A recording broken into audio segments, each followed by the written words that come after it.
but we're going to be in 1 Samuel 14, which is a fantastic chapter. A little bit of backstory on this one. I think somehow the sisters may have missed a couple chapters here just through scheduling, so I'm sorry to the sisters, but I'm going to fill you in retroactively, unless you've been keeping up at home. But basically, Saul has been made king, and then he goes to war with the Philistines, and he brings his son Jonathan, and it doesn't go well in chapter 13. 13 is a big chapter because it says in chapter 13, if you want to look at it with me, just to set the stage here, in chapter 13, verse 10, it says, just as he finished offering the burnt offering, Samuel arrived. That was Saul offering the offering. So Saul went out to greet him and said, "What have you done?" Saul says, "When I saw the troops deserting me and that you didn't come within the appointed days, I thought, oh, the Philistines will now descend on me. So I forced myself to offer the burnt offering, or I felt obligated to offer the burnt offering, or I did what I had to do," basically. Samuel says, "This is not good. Basically, the kingdom will be taken away from you." So I remember growing up feeling like, man, it doesn't seem like a big deal. And yet here he's just out. One strike, you're out, Saul. That's not quite. We're going to keep reading. That's always the rule, right? Keep reading. I think something doesn't seem clear. But he's basically, Saul starts off with 3,000 men. And as we see in this chapter, he's going to have 600 left. That's not great. In any business or any job you have, if you start with 3,000 people and end with 600 at the end of your first quarter, I think your superiors will have some questions about how's it going, what's your plan for this, But so things aren't going well. Things are the army is melting away around Saul. And in chapter 14, verse 1, title of my sermon today, and the only point I have, is called "The Proactive of Perhaps." Perhaps in quotes, but the proactive of perhaps. And in chapter 14, verse 1, we'll start reading. It says, "That same day, Saul's son Jonathan said to the attendant who carried his weapons, 'Come, let's cross over to the other side.' However, he did not tell his father." Verse 2, "Saul was staying under the pomegranate tree in Migron on the outskirts of Gibeah. The troops with him numbered about 600. My version, by the way, is Home and Christian Standard, so it may sound a little different. But how about that? How about you're the leader? The army has melted away from 3,000 to 600, and the leader is hard at work trying to figure out solutions. No, he's not. He's under a pomegranate tree. Pomegranates are delicious. I don't know who's ever had a pomegranate. They're outstanding. So part of me doesn't blame the guy, but a part of me is like, this is not a good look for Saul. This is not a good look. He's doing nothing. We find earlier that there's only 2 swords because the Philistines basically had taken away the blacksmiths, and so the Hebrews didn't have weapons. Hard to win a war without weapons.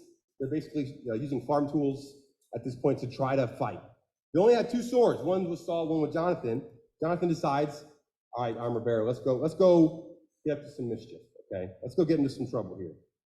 And in verse 3, it says, Ahijah, who was wearing an ephod, was also there. He was the son of Ahitub, the brother of Ichabod, son of Phinehas, son of Eli, the Lord's priest at Shiloh. But the troops did not know that Jonathan had left. There were sharp columns of rock on both sides of the pass that Jonathan intended to cross to reach the Philistine garrison. One was named Bozez, the other was Seneh. One stood to the north in front of Michmash, and the other to the south in front of Geba. Jonathan said to the attendant who carried his weapons, "Come, let's cross over to the other garrison of these uncircumcised men. Perhaps the Lord will help us. Nothing can keep the Lord from saving, whether by many or by few."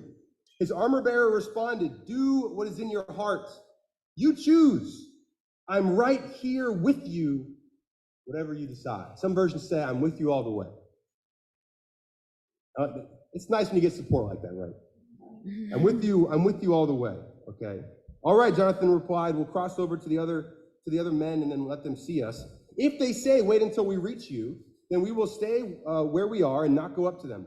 But if they say, 'Come on up,' then we'll go up, because the Lord has handed them over to us. That will be our sign." They let themselves be seen by the Philistine garrison, And the Philistines said, look, the Hebrews are coming out from the holes where they've been hiding. It's easy to talk trash when you're winning, right? Then the men of the garrison called to Jonathan and his armor bearer, come up and we'll teach you a lesson, they said. Jonathan said, follow me, for the Lord has handed them over to Israel. Jonathan went up using his hands and feet with his armor bearer behind him. Jonathan cut them down, and his armor bearer followed and finished them off. In that first assault, Jonathan and his armor bearer struck down about 20 men in a half-acre field. Terror spread throughout the entire Philistine camp and the open fields to all the troops. Even the garrison and the raiding parties were terrified. The earth shook, and the terror from God spread. When Saul's watchmen in Gibeah of Benjamin looked, they saw the panicking troops scattering in every direction. So Saul said to the troops with him, call the roll and determine who left. They called the roll and saw that Jonathan and his armor bearer were gone. Saul told Ahijah, bring the ark of God, for it was with the Israelites at the time. When Saul spoke to the priest, the panic in the Israelite camp increased in intensity. So Saul said to the priest, stop what you're doing. Saul and all the troops with him assembled and marched to the battle. And there the Philistines were fighting against each other in great confusion. There were Hebrews from the area who had gone earlier into the camp to join the Philistines, but even they joined the Israelites, the flip-floppers, who were with Saul and Jonathan. When all the Israelite men who had been hiding in the hill country of Ephraim heard that the Philistines were fleeing, they also joined Saul and Jonathan in the battle. So the Lord saved Israel that day. You know, this is an amazing chapter for a couple reasons, is that we see a huge contrast, a huge difference between Saul and his son, Jonathan. In the former chapter, Saul has resources. He has 3,000 men. He's got numbers. He's got a good situation. He's got a chance to win. Army begins to fade away. He sees that the numbers, he even says, when I saw that the army was decreasing, I felt pressure to offer the sacrifice. Instead of waiting for Samuel, Saul does what we do, right? When things start to go poorly, we start to force it, don't we? When things don't go well, we start thinking, okay, forget what is right. I just got to do what's going to work. How can I kind of make things work here? How can I things aren't going well at church, things aren't going well in my family, things aren't going well in my marriage, things aren't going well in my purity, and we begin to do the R word, right? We begin to rationalize. We begin to try to explain away kind of what's happening. And Saul, he sees the numbers and he lets the numbers affect his decision making. But what does Jonathan do? He says, one, we got to do something. We got to do something. And I have a sword, and I have you, armor bearer, so we're going to go try and see what's up. And so they go do something. And the first idea this morning I really kind of want to emphasize is this idea of initiation, to initiate, to do something. And this church does extremely well at initiating. You guys have done amazing things. I think about the purity groups that have started, just by people seeing, man, this is a need, we got to address it. I think about the Man of Food Drive, or I think about the grief recovery group. There's a lot of groups, a lot of people in the church have seen needs. And they go, man, we got to do something. And they don't think about what they don't have, they think about what they do have. And Saul is obsessed with what he does not have. And sometimes we get so focused on what we don't have that it paralyzes us. And we don't do anything. Because why? Well, I'm not a leader. Why? You want to help? No, I'm not a leader. I remember this brother one time when I was working with the campus ministry at James Madison.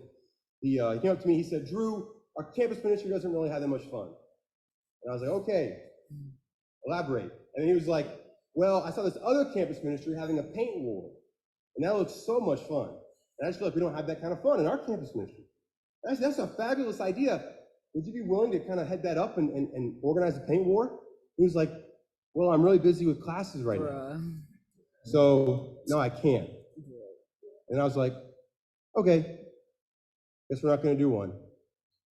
I think what you're trying to say is you want me to plan a paint war. That's what you were trying to say. I'm not going to do that. Because guess what? It was your idea. It was your idea. It's not my idea. I'll do it. I'll support you. I'll be your armor bearer. I'll be with you all the way. But that was your idea. God gave you the idea. You should go for it. And I don't know all the reasonings, but sometimes we have these ideas, but they just fall to nothing because we focus, well, I don't have time. I would share my faith, but I don't have time. I would work on my purity, but I don't have people I trust. I would work on my marriage, but I feel like the church, we focus so much on the negative things. The church has all these wrong things, and so I can't really get help with anything.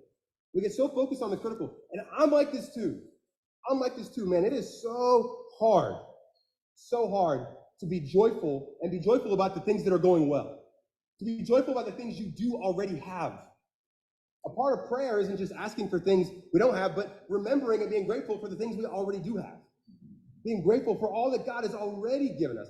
That's actually part of being able to have mental health success, right? It's like, actually, I already have this. And the world's goal, especially in a capitalist economy, is to get you to think every day that you need something that you definitely don't need. Mm-hmm.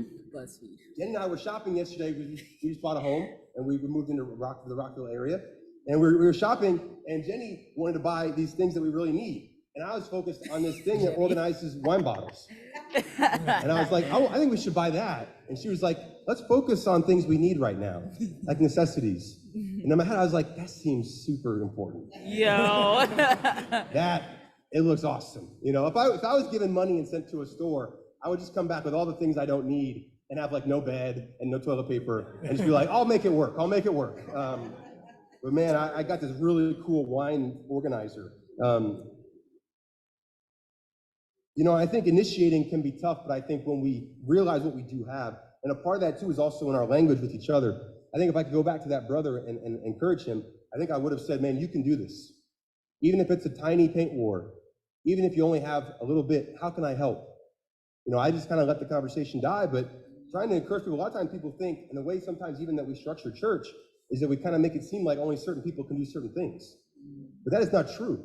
That is not true at all. A lot of you guys have a gift of preaching, right? We need to hear from you. A lot of you guys have a gift of shepherding. We need shepherds.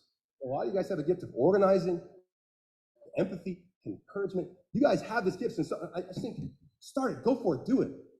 You know, if you're good, it's better to try and fail and not try at all. And I think what Jonathan does is he gives God a chance.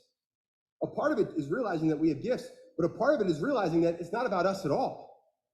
You know, Jonathan doesn't say, let's go, we can do it, I have a sword. He says, no, let's go, we can do it, because God can save with many or with few. With God, numbers don't really matter. So let's go and do the right thing, regardless of circumstance, regardless of resources. Let's do the right thing. Let's give God a chance to make his will known. And they come up with this sign, which I think is a little backwards, right? It's a backward sign. I think I would have said, if they say, come up to us, then we're going to leave. Yikes. If they look scared and they're all sleeping, then that's our sign that let's attack, right? It looks easy, but actually Jonathan doesn't do that. He's like, no, actually, let's go with the other way. If they say coming up to us, let's go. We got it. God can deliver. And they just climbed a mountain, or climbed, that's just crazy, right? They scaled the wall. It's kind of like that scene in Princess Bride where he waits for him to get to the top of the wall. And he's like, you want to fight? No, I'll give you a couple minutes to rest before we fight, because it's not fair. Just take a couple minutes and, oh, thank you. You know, it's kind of like that. Like, come on, oh, you have a second? Okay, now let's go. Two men. One of them doesn't even have a weapon. I don't know what he's doing. He's just kind of like, back. Probably waits till one guy falls and then, you know, take the weapon and you can fight. But initiating. You know, a lot of times in the church, I think sometimes this can be part of what the church does, but sometimes it's just human nature, is to just be passive. And we also live in a country where everything is a consumer mentality, and so church becomes kind of consumer-based as well. It's kind of like, well, how do I rate church? 5 stars, 4 stars, 1 star? Well, let me go check the ratings on the church, you know, and it's like a consumer thing. And we actually can build a church thinking, how do we get people to come in? How do we maximize appeal? How do we get our brand? And it's just very like, it's not what the Bible talks about when we talk about family or church or community. And I think the passivity, though, can kill a church, because if a church is just limited to a few people, it's never going to be able to be what God intended it to be, which is that each one of us, I love that it's not Saul who goes to fight. It's Jonathan. And even though it's Jonathan and you say, well, it's the son of the king, I think it still probably takes, I don't think he's a very old man at this point. He's a young man. And he says, let's go fight. Armor bearer says, I'm with you all the way. We need people in the church to be able to just go.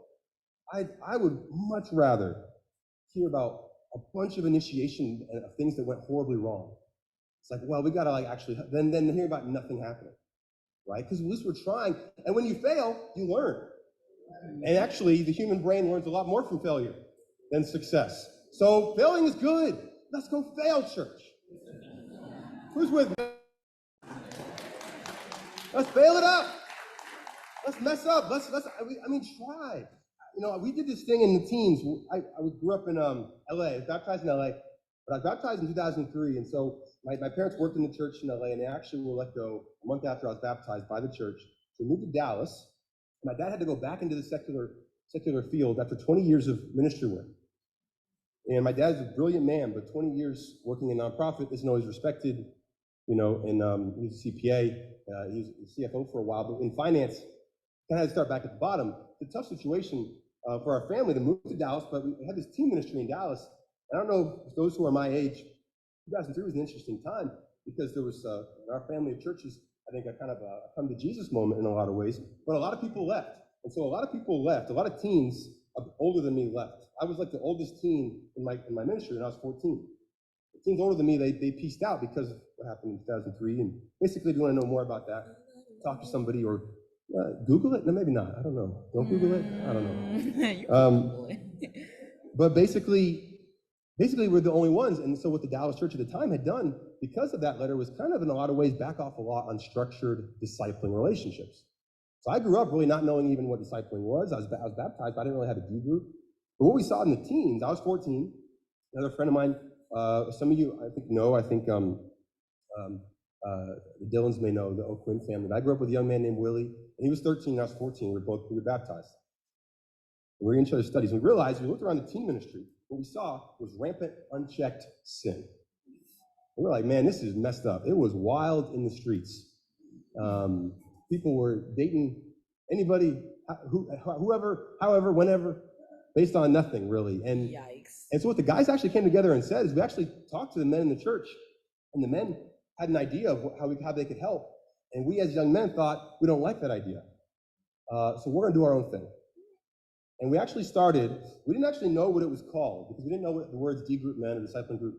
So we started a group. We're going to come to church early, 9:30, and we had this building, and we had this church office. We're going to come to church early, the teen men, and we're going to have, and we didn't know what to call it, so we called it man time. So we had man time.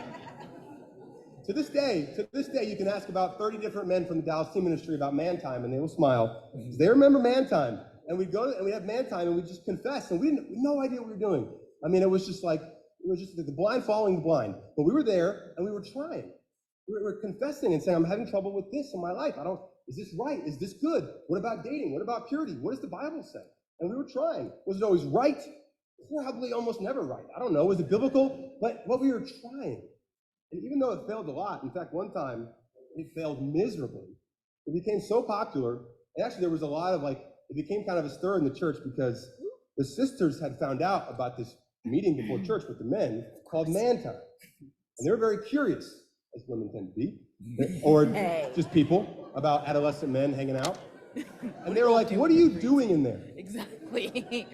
And myself and Willie would look at them and say, well, we're actually confessing and looking at scriptures. And they would stop and they'd say, but what are you really doing in there? You're not doing that. You're not doing that. Because they didn't believe that we weren't that mature. We didn't carry ourselves very mature. But nobody believed it. They can't be. And several times the older men in the church were like, can we come and can we help? Can we hop in?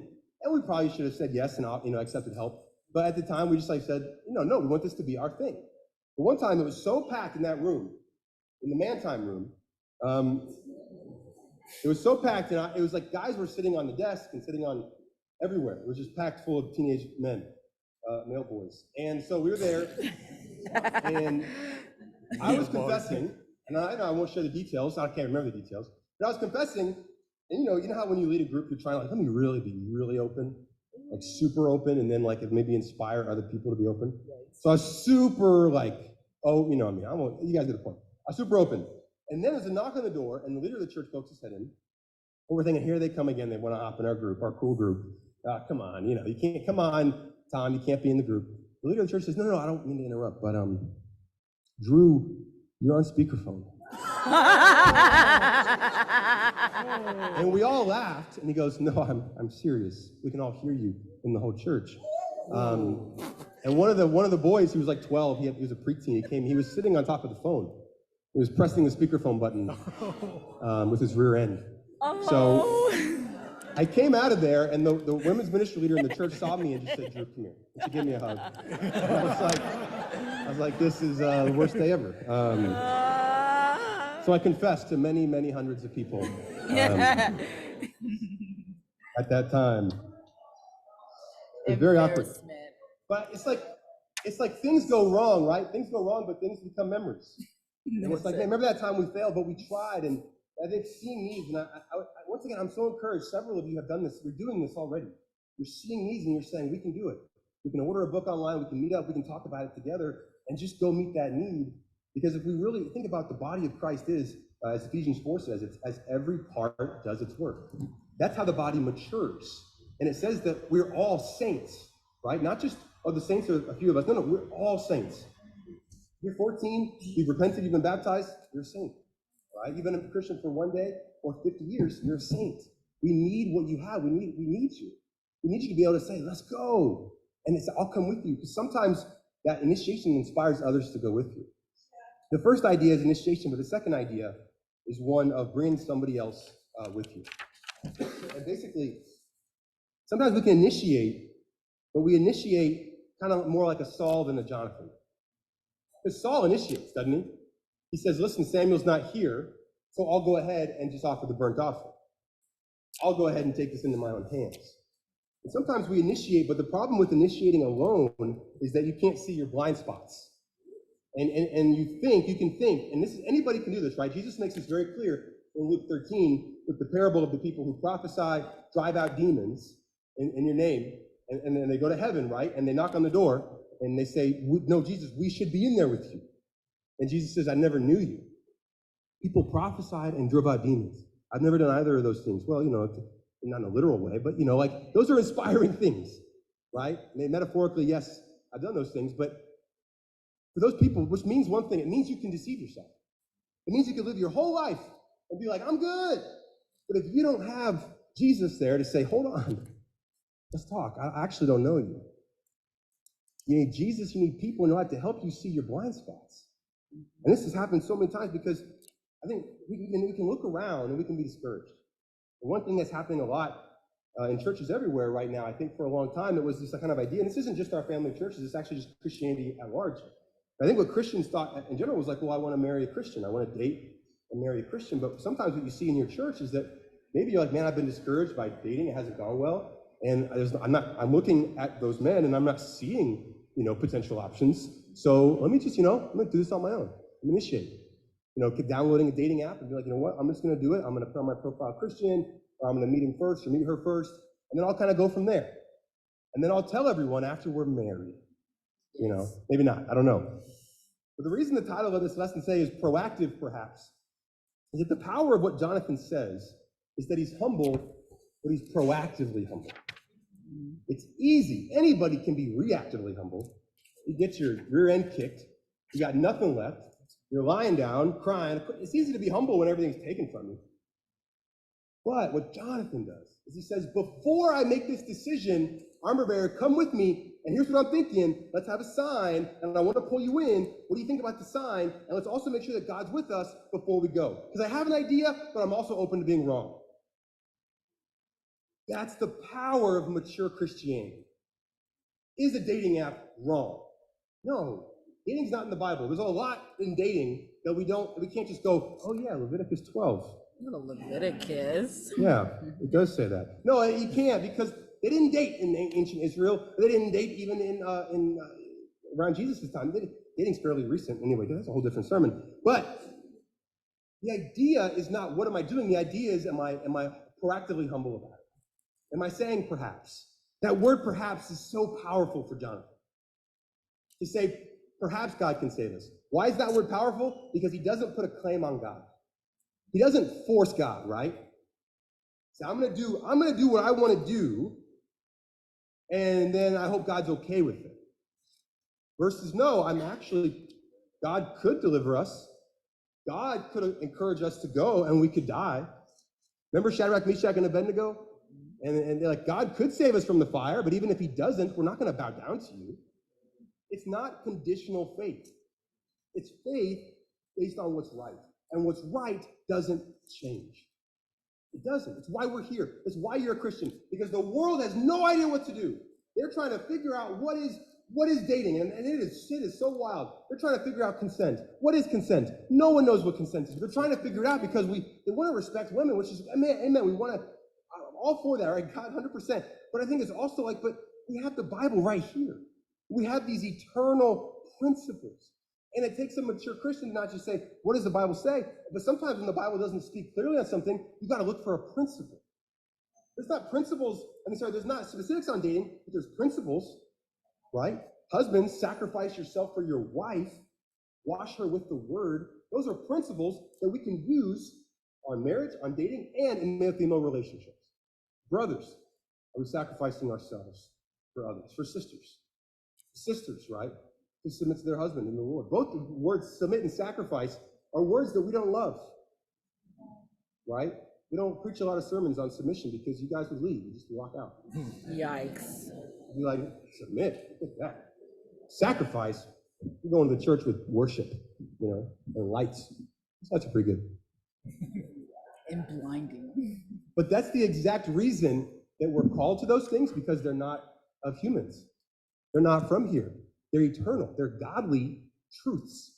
And the only way to live a life where we're healthy, content, happy, spiritually minded, walking with God, is if we actually live for things outside of ourselves. Sacrifice, submission.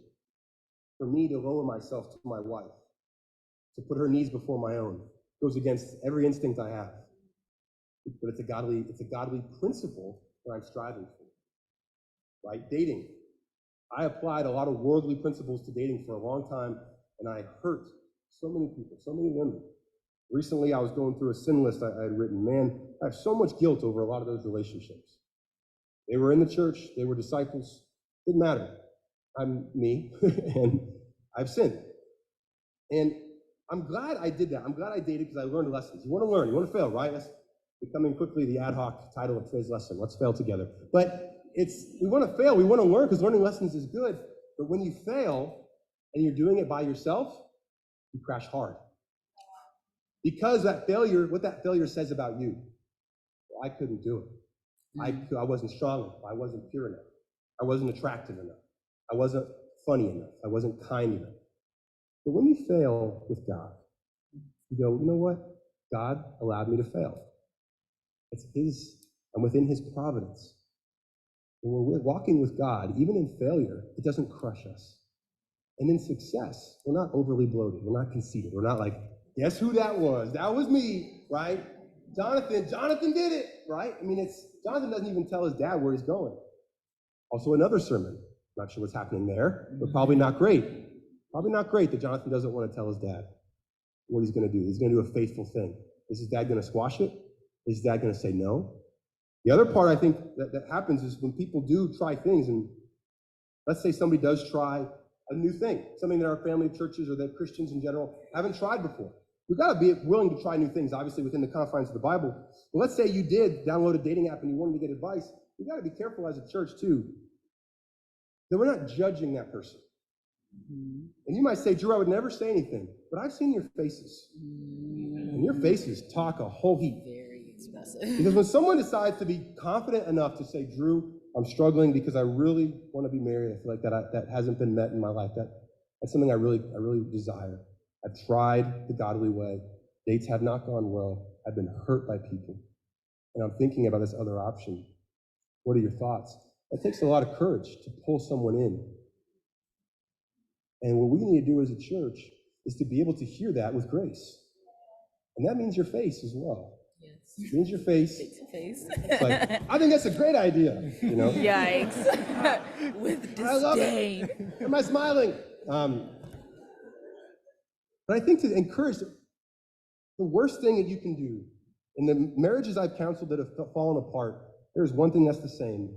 One person decides to go dark.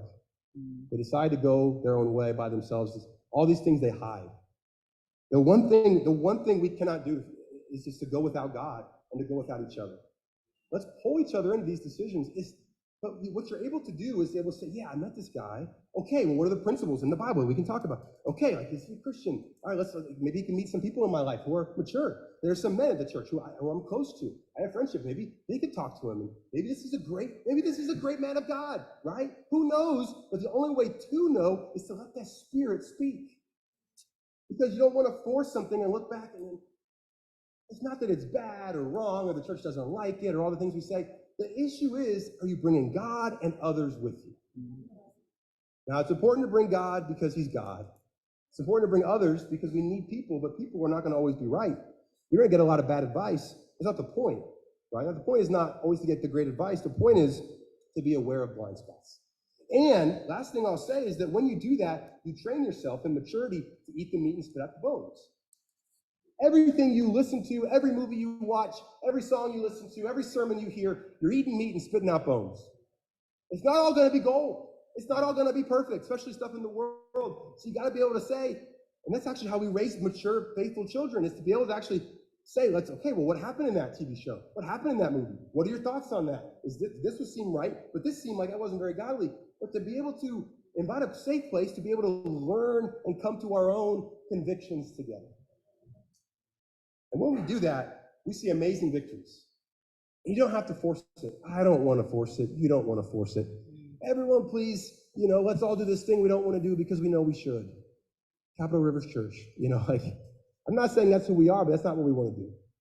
That's not what we want to do is to be able to see, did you hear about this sister who started the thing? We should start something. And then inspiring, and then you see the flip-floppers come back. Now, there's a lot of other offshoot sermons today. So you saw the flip-floppers, right? You saw the Hebrews. The Hebrews, they left, and they went to the Philistines. And then it says the Hebrews started to win, and they came back. Imagine fighting, and you're like, hold up. Weren't you just over there yesterday? They probably put one of those fake mustaches on. Like, no, that was somebody else. I don't know who that was. But we can't control what other people do. Will people come back in the good times? Yeah. Will they leave in the hard times? Yeah. Doesn't matter. What is right? What's the right thing to do? And I want to encourage this church that God can save whether by many or by few. And I'm preaching to myself there. Too often I've been focused on resources or the time I don't have, or I think I can't do it. I don't have the strength. I don't have the energy. I'm gassed. I'm tired. I don't have it. I'm confessing to you right now, I've been too focused on what I don't have. And I want to change. I want to repent. I want to be more focused on what I do have. That I do have these amazing, I have so much that God can use. And that God can save, whether by many or by few. Here at this day, God changed the course of fate, the course of history for Israel with two men. But he changed the course of the history of the world with one man. And it didn't look good. He had no friends with him, no resources, nothing in him that would be attractive to us. He wasn't an educated man. He came from probably a single-parent household. He was a victim of ridicule. He had nothing that would attract us to him, and yet God saved the entire world through one. God can save by few. Just a couple or just one faithful person, God can change the world. God can work. And I just wanted to say once again, thank you to all of you who have already done this. I think about specific names. I don't want to list people because I'll forget. But it's a lot of wonderful people. I think about hearing people just start these things that are so needed, so crucial. And thank you, no matter how small they are. Ushering, serving in kids ministry, these things you guys do for kids. I was in kids ministry. I'm here because of kids ministry, okay, in a lot of ways. I'm here because of teen mentors who are in my life. Dozens of teen mentors who loved me despite, I was a rough one. Any rough teens back there? You guys difficult? Yeah. Somehow the one guy who raised his hand, I'm not sure if it's true. I don't know. Yikes. But I was tough. I didn't speak, so it was really hard. I was a one-word answer guy for like 6 years. So thank you. Thanks to everyone in this church, and I want to encourage you, keep fighting the good fight. Stay in there. Focus on what God has already given you. And remember that today we are saved by the faith of one man. We are saved by the seemingly small action of one who submitted himself to God who judges justly. As we look at this next year, my hope is that at Christmas we can come back and we can all be smiling and laughing because the things that happened, none of us can take credit for. We go, man, that must have been God. Like Jonathan and his armor bearer looking back, whoa, how did that happen? We climbed a cliff. We fought those guys. We had one sword. That must have been God. Let's be proactively humble, church. Let's say the word perhaps. Let's give God a chance to speak. And I'll go ahead and pray, and we'll close out with our service.